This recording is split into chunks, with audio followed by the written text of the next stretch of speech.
I didn't mean to walk into the wrong room, but maybe fate doesn't care about signs or door numbers. My son was in room 3A, post-op, minor surgery. I'd brought orange juice and his favorite sketch pad, but I took a wrong turn and ended up in 3B. The lights were low, the machines hummed, and she was there, unmoving, skeletal, tubes in her nose, IV in her wrist. A homeless woman, according to the nurse's clipboard. I don't know why I stepped closer. I don't know why I reached out, but when I touched her hand, I froze. Because I knew that hand, that scar along the knuckle, that tiny tattoo, the faded J she swore she'd never gotten. It was her, Julia, my sister, the one who'd vanished 15 years ago, after stealing everything from me. We were close once, thick as thieves, they said. I let her move in when Mom died, paid her tuition, got her a job at the firm where I worked. She was bright, beautiful, damaged. She laughed too loud, stayed out too late, but I covered for her, believed in her, loved her, until I met Ryan, and she decided she wanted him too. The betrayal didn't happen all at once. First, it was little things. He'd be distant after she visited. She'd linger in rooms too long, smile at him like I wasn't watching. Then came the business trip, 3 days away. I came home to an empty apartment, my safe wide open. Bank accounts drained, jewelry gone, laptop missing, and both of them gone. She left a note. You always had everything. I just took my share.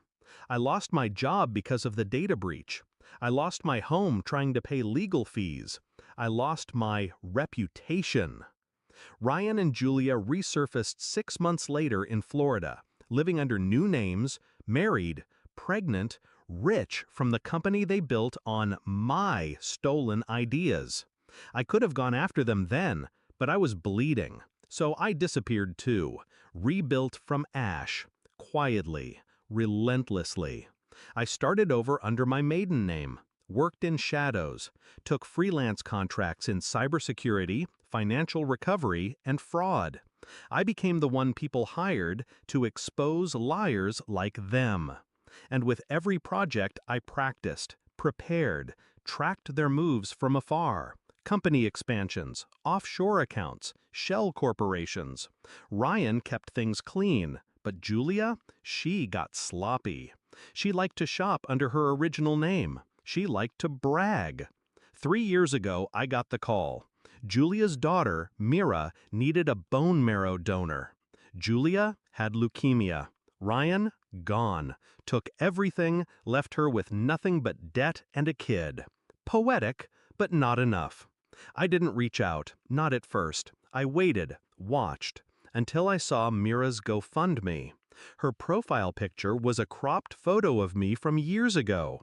Julia had told everyone I was dead, played the grieving sister card to raise money, even used my name to secure donations from my former contacts.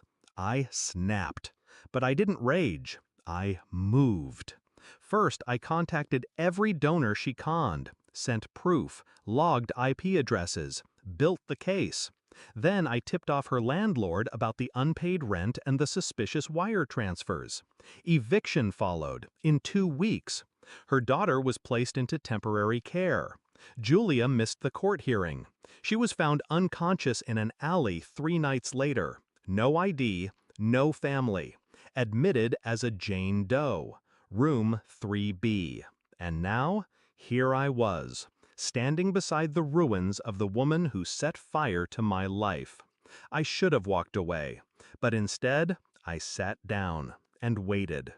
The next morning, I made the call to Child Services, told them Mira's biological aunt had been found, passed every background check, stable, employed, clean record. 2 weeks later, I brought Mira home. She didn't remember me, but I remembered everything. I didn't need to scream at Julia. I didn't need to demand an apology. I became the life she tried to steal. And she lay in silence, surrounded by nothing but beeping machines and unpaid bills. She woke up 4 months later, confused, weak. Her first words were Mira's name. The nurse told her, "She's with family now, she's safe." When she asked who, they handed her a legal envelope. Inside it, my adoption papers, my business card, and a single photo, me and Mira in front of our house, smiling. She hasn't reached out.